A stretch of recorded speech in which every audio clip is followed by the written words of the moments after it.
Welcome to the I'm Perfectly Divine podcast, a place for the strong, sensitive, spiritual seeker to recognize the perfection of your human journey as a pathnal and spiritual worlds through proven and grounded frameworks that support you to live in the wholeness you already are.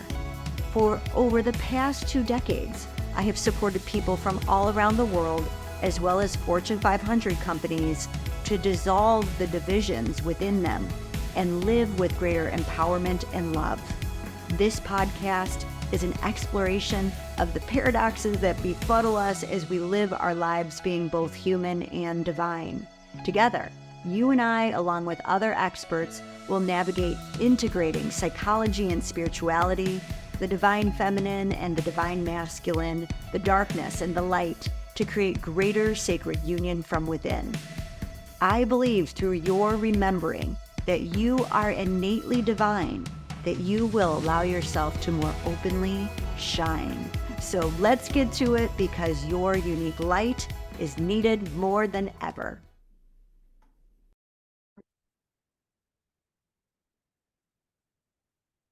Hello and welcome, my strong, sensitive, spiritual seekers. I am so excited that you are here with me. My name is Michelle Bersell. I'm a psychotherapist and priestess, and I'm here with you with this first episode of the I'm Perfectly Divine podcast.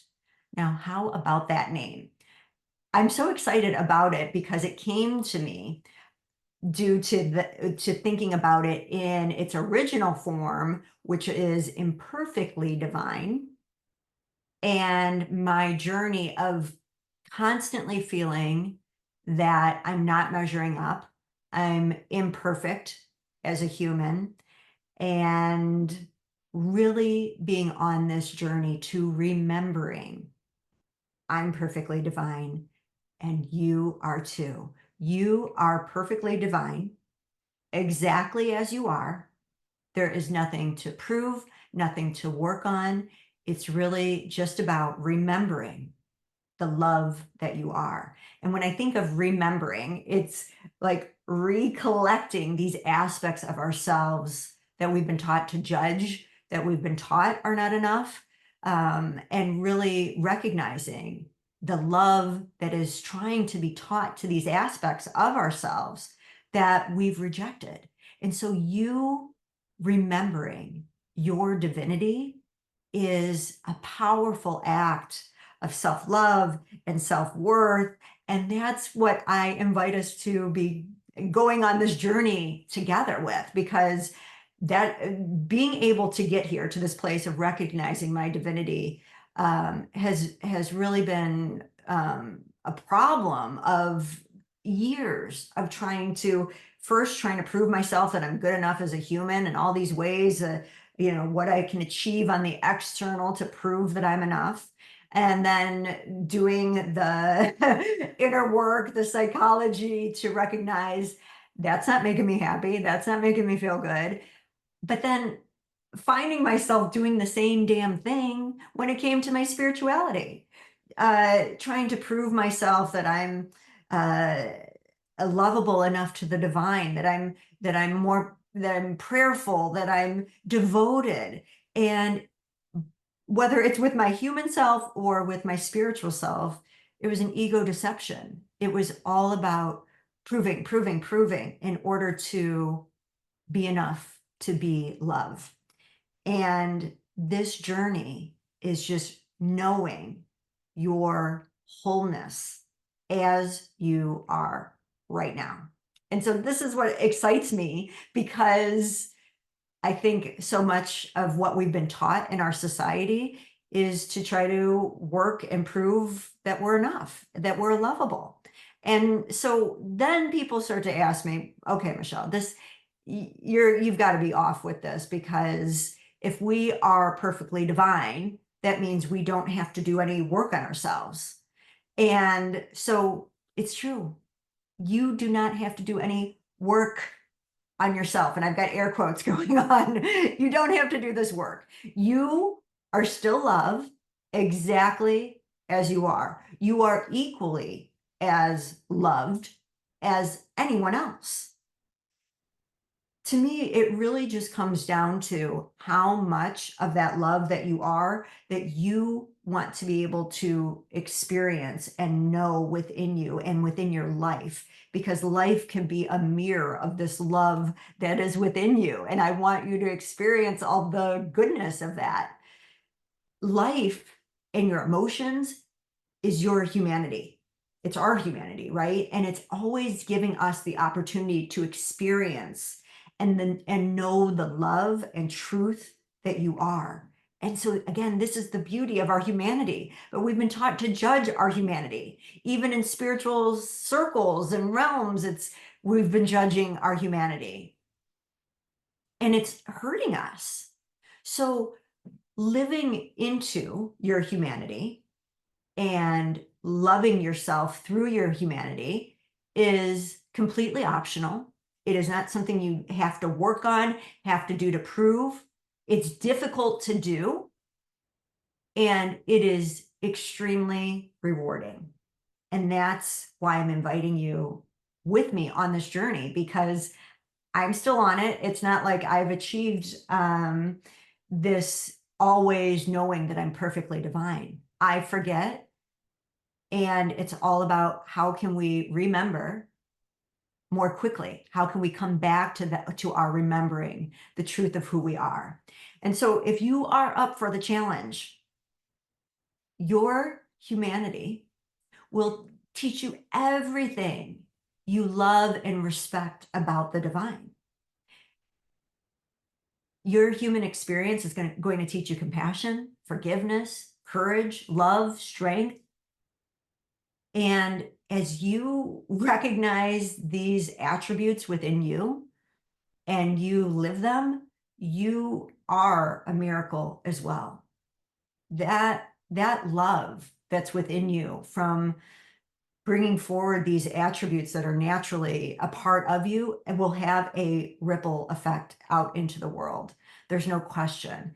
And I believe this really is important for our overall emotional wellness, our mental health, and really feeling good while we are having this human experience. So the question becomes, what do I do? What should I do to experience more love in my life? And here's what I'll say. If I started off this podcast welcoming you as a strong, sensitive spiritual seeker. And being sensitive is such a gift. And I know we have been told it's not. Um, it's really just learning how to work with our sensitivity. And one of the biggest ways we can do this, if you are emotionally sensitive like me, is learning a healthy, vibrant, empowered relationship with your emotions. And this has been my life's work for 20 years now.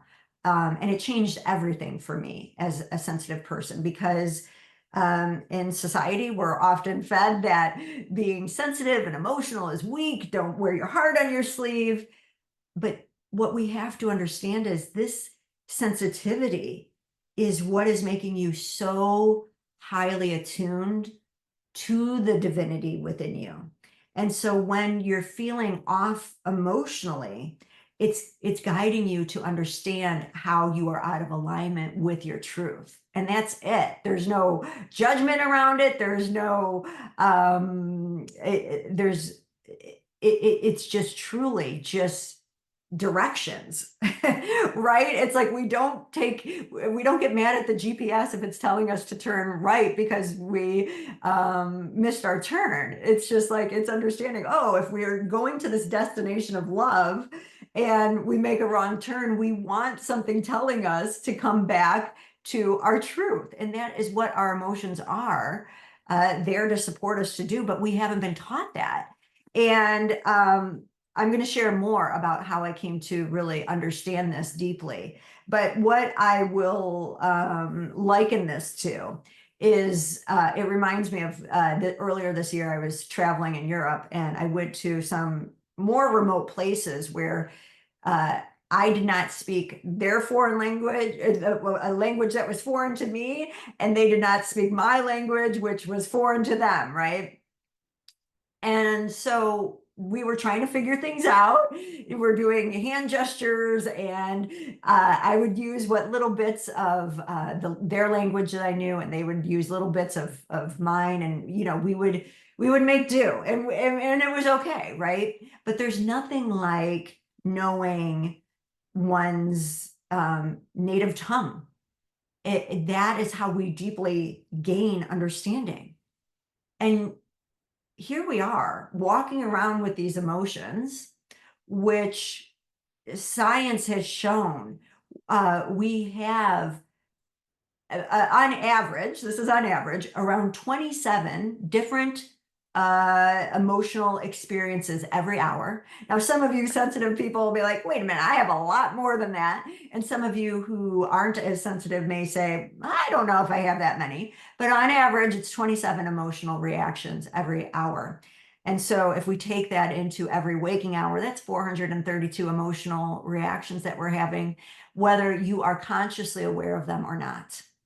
And we haven't been taught to understand that there is a language to our emotions and what it might do for us if we learn that language, so that 432 times a day, we can realign ourselves back to our truth.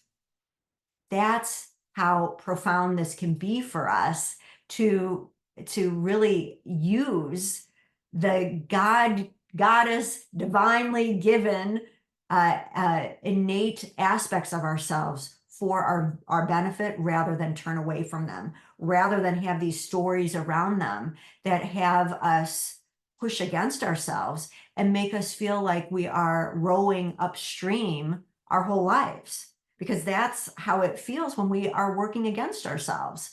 So it's really understanding that we can have a different approach to our emotions than what's been taught to us. What has been taught to us has been what I'll refer to as a more masculine understanding of our emotions. And when I say masculine and feminine, I'm going to be using that a lot in this podcast. I'm not talking about a gender element. I'm really talking about that we have these feminine and masculine energies within all of us. And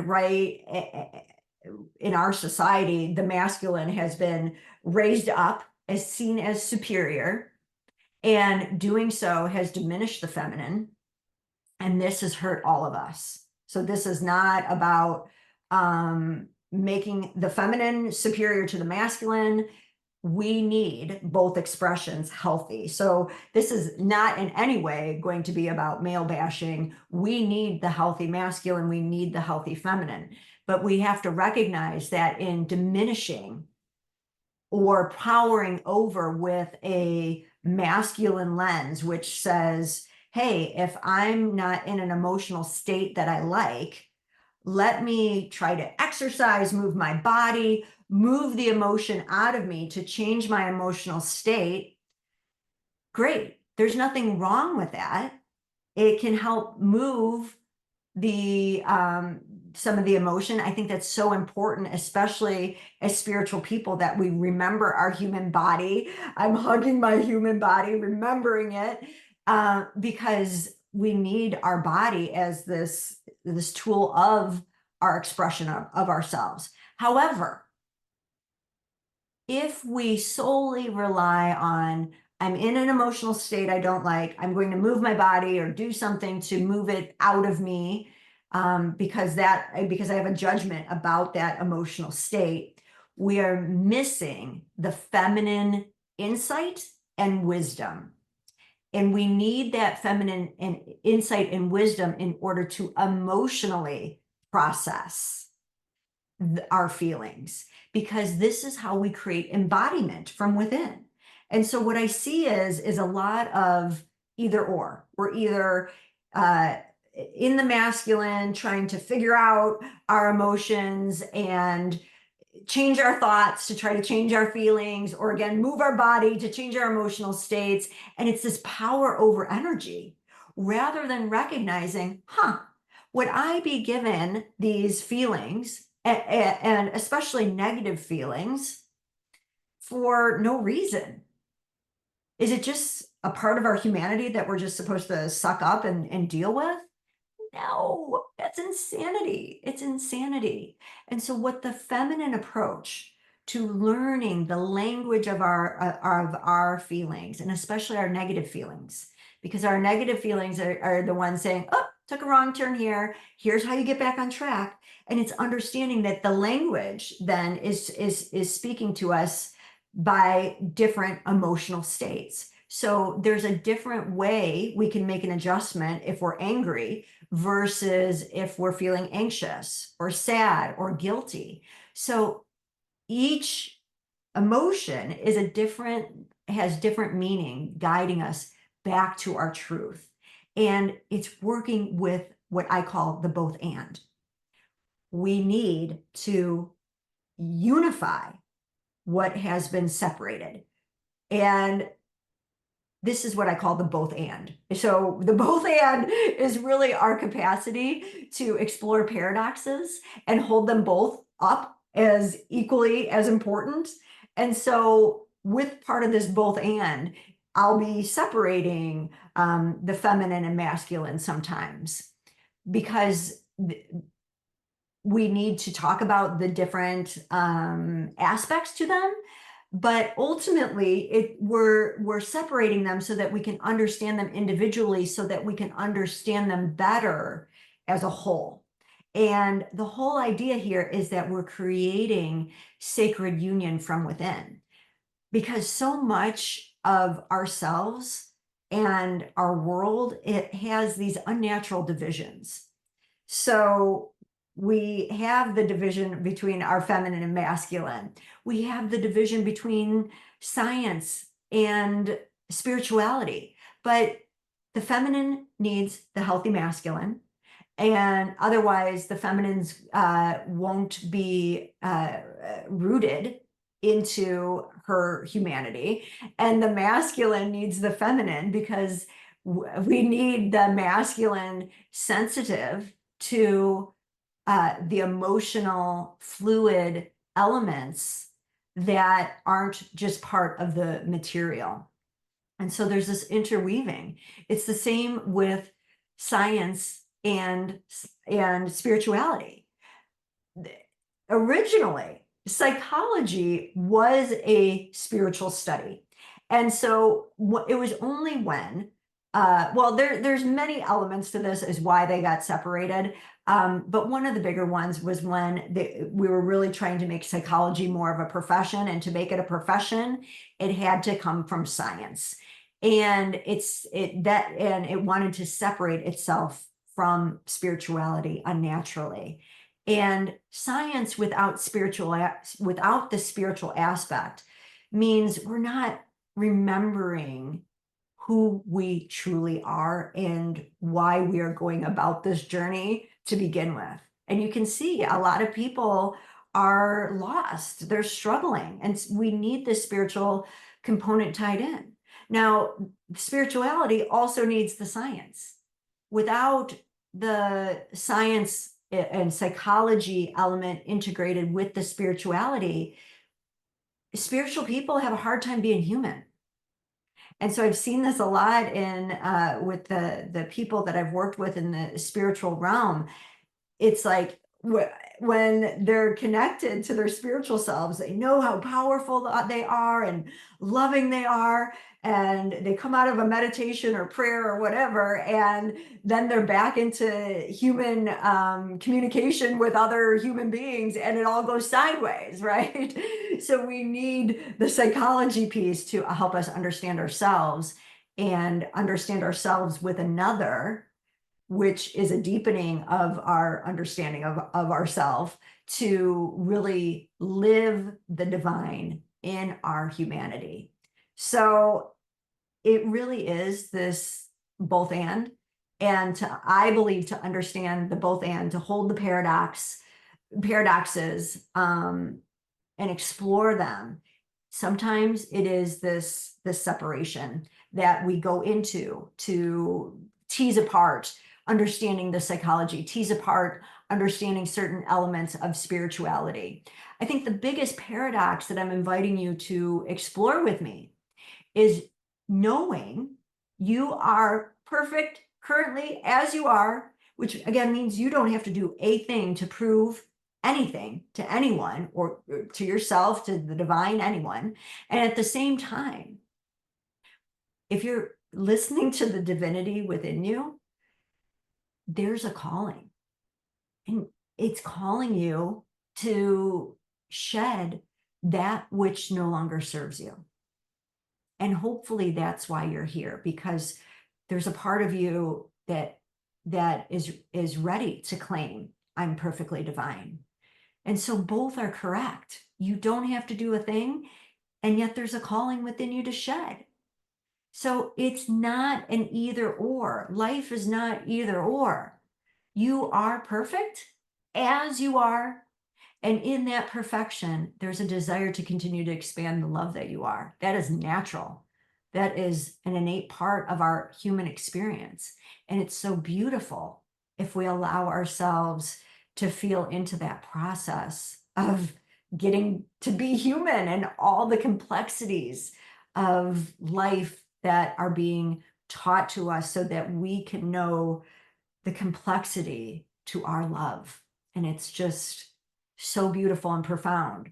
So this journey I am on, and inviting you to join me, is truly because I believe we need each other. We learn better together.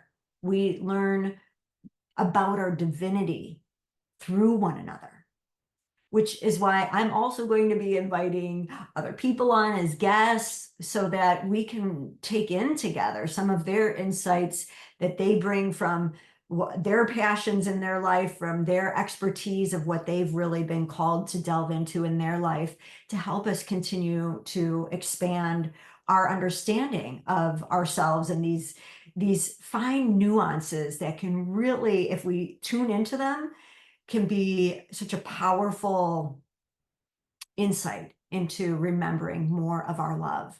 So I'll share a little bit about my journey some more, which truly has been an intertwining of the science of psychology and spirituality. My life's purpose has really been around the emotional realm. I got my degree in clinical psychology, and that piece was important because I learned all these tools about how to get rid of our negative feelings. And these tools work. They work. The issue that I found being emotionally sensitive is that whether it was an hour later, a day later, a week later, those same negative feelings would come back. And that's when, well, first of all, I felt like a dog chasing its tail, trying to get rid of my negative feelings. And at the same time, I was trying to use spiritual tools as well. How do I get rid of my negative feelings? How do I feel better? And shortly after I got my degree in clinical psychology, I opened a coaching practice because you're going to hear more in a later episode how I was really guided on a spiritual path at the same time I was getting my degree in clinical psychology. And so I opened my practice right away as a spiritual life coach. I didn't want to go a traditional psychology route. So I had this practice and I had lots of tools, both the psychological and spiritual, and I still felt like a fraud. I could not get a handle on my negative feelings. They would come out of nowhere and I had no idea what they meant.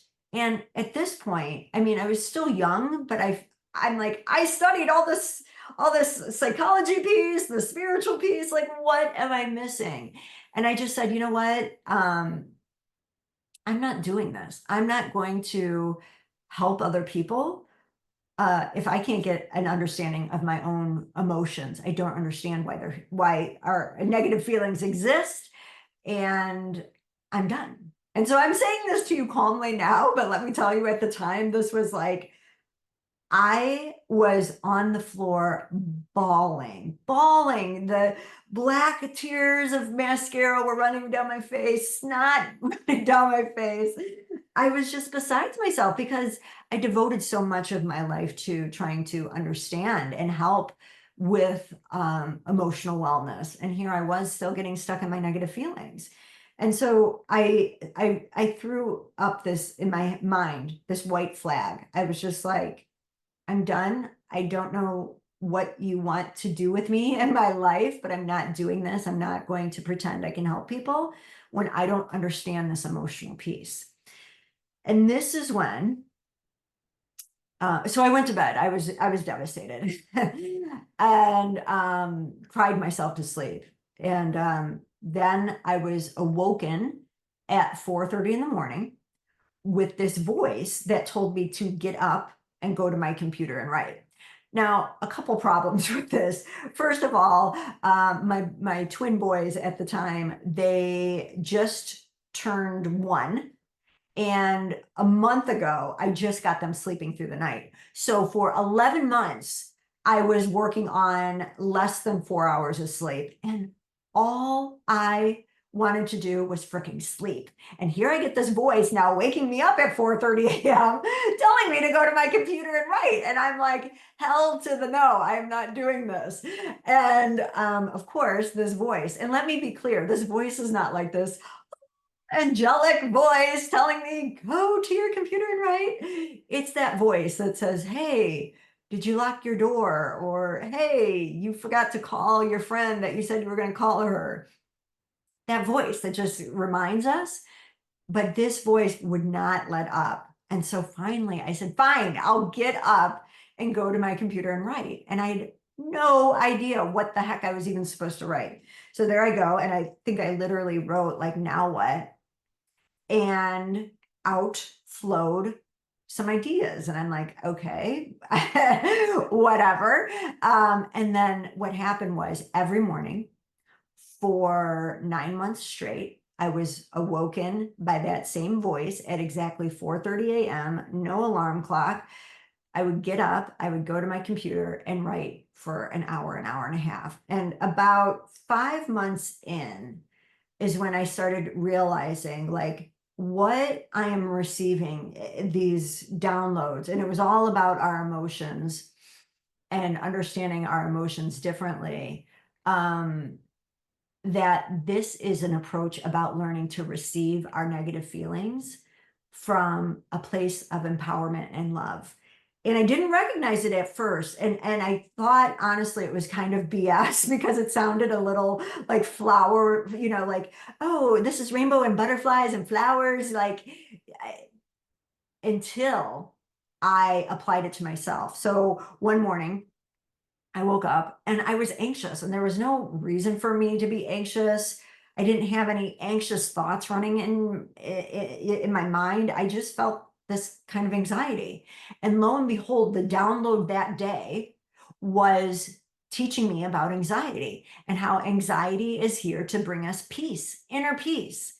And I'm like, yeah, right. And then I applied the tools. Then I applied understanding the language of our anxiety to myself, and it brought me peace. And that's when I was all in. That's when I was like, wow, if this can work for me, who is emotionally sensitive as I am, and this is helping me understand my emotions and work with my emotions and receive them so I'm not fighting them and actually process them on an emotional level, then I've got to start sharing this with others. And so over the last 20 years, that's basically what I've been doing, intertwined with my spirituality. And so my spirituality, this is going to be another podcast on its own, but all along is I've always felt very spiritually connected. I grew up Christian, as I mentioned. So at first it was very close connection with Jesus. And then it really led to more and more expansion into all these different ways we talk about love and divinity.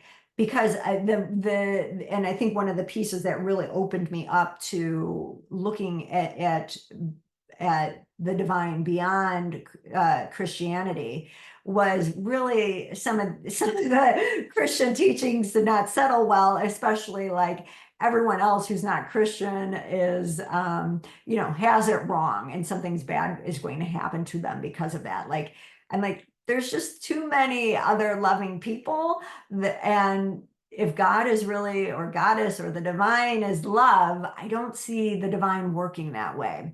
And so this really led me to at first exploring different major religions from Buddhism, Taoism, Islam, Judaism, to more metaphysical practices, and then pagan, Wiccan goddesses. And of course, growing up Christian, this is all a big no-no. No, you can't do this. But as I leaned into these different modalities, different ways of experiencing the divine, all I felt was greater expansion of love. And so I really leaned into trusting that. And through this spiritual opening and awakening, it has led to a deeper psychological loving and embodying that love that psychology can't do on its own. And again, the spiritual needs the psychological in order to really know how to bring our love into our humanity and live from this place clearly in an empowered way where we have where we have this union of the healthy feminine and the healthy masculine, and that can get lost in the spiritual realm if we're not bringing in the psychological. So I believe it's through this intertwining of these different aspects, the light, the dark, the masculine, the feminine, the psychological, the spiritual, that we create sacred union from within. And this is how we deeply, deeply embody the love that we already are. But if you're like me, you're going to forget this at times. I still forget. And it's all about how we remember, like remember. I'm bringing in my hands towards myself and I'm collecting these aspects of myself throughout my lifetime that I've judged as inadequate, as not enough, as shameful. And I'm saying, no, you belong. You belong as a part of me. And I see and feel and experience the love that you are. It's recollecting. We're becoming resourceful as we resource ourselves from within. We're activating the source that we are from within. And ultimately, this has led to a resurrection of more fully living and honoring my truth, which is what this podcast is an expression of. And so I hope that in living my truth and giving voice to that it encourages you to resurrect from fears and lies and anything that does not demonstrate your innate divinity, and that together we continue to remember. So until next time, please remember that you are divine perfection and whole now, exactly as you are. And there is nothing to prove, just to remember. I can't wait to connect with you next time. There's so much more to share, so please stay tuned.